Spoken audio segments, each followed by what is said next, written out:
Alright, here's the audience. I picked teenagers. I'm the sexiest. You're not. Okay, now we gotta turn it around. You know? I don't know. Yeah, let me see. What is this? Gotta face you? Yeah. Yeah, here you go. Still working? Yep. Okay. You got the whole body? Yep.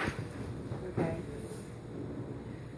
Well, I chose my imperative speech on housing. There is a problem with low-income housing, and a lot of the times we don't talk about it. We don't pay attention to it. We forget sometimes because we're all in our homes with our families, and it's something that doesn't cross our minds very often unless we see a person without a home or something like that. So I'm bringing it up because I feel like there needs to be more attention to it because it's an imperative situation. Many people are without homes, and that is a problem that isn't thought of enough to me because there is so many homeless and not enough shelters to house them all, and many of them are sleeping on the streets. And what made it cross my mind so much is the winter that we had with all that snow. How many of them were out in it? How many of them were in a shelter?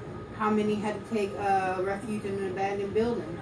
Our government needs to make more money available for low-income housing, because if they did so, maybe we could solve some of the problem. But that's not all of the problem. Some of these people that are not have any homes, they have problems. Would it be that they are alcoholics? Some of them have mental disorders. Some of them have just hit a bad situation and can't get out of it.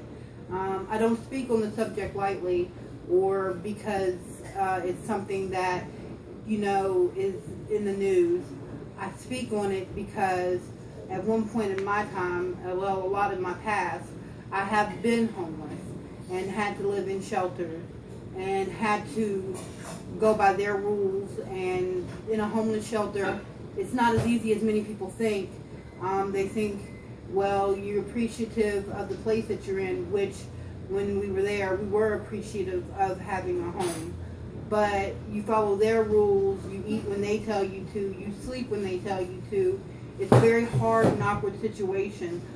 Many people would say it feels like a jail because you're told what to do and when to do it.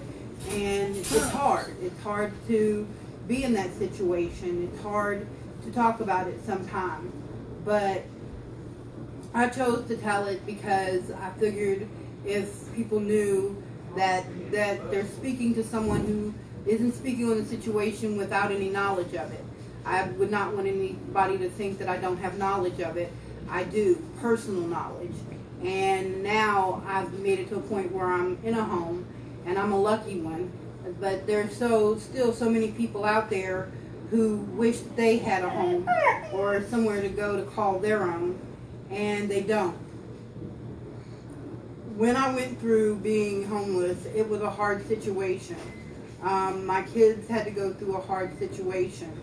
And thinking about that, thinking about the times that we didn't have a shelter to go stay in, and we were stuck in a bad situation.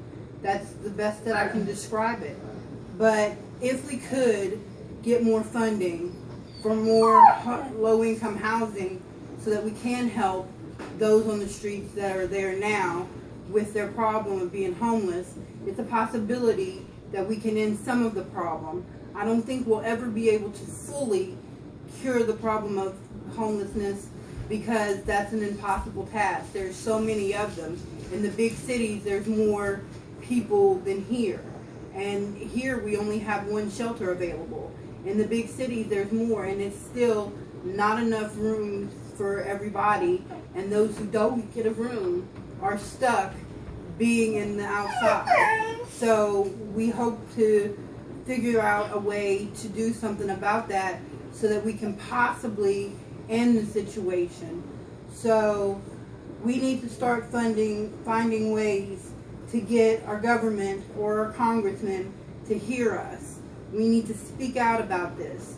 We need to try and get other people to not only pay attention to the fact that the homeless situation is so bad, but the fact that there needs to be more low-income housing so that possibly we can eliminate a little bit of the problem. And maybe if we can give some of these people hope to have a home, hope to have a place to live, hope that they won't have to sleep on the streets at night, hope so that they know their children don't have to sleep on the streets with them. So that's my imperative speech, and I hope that you find it interesting.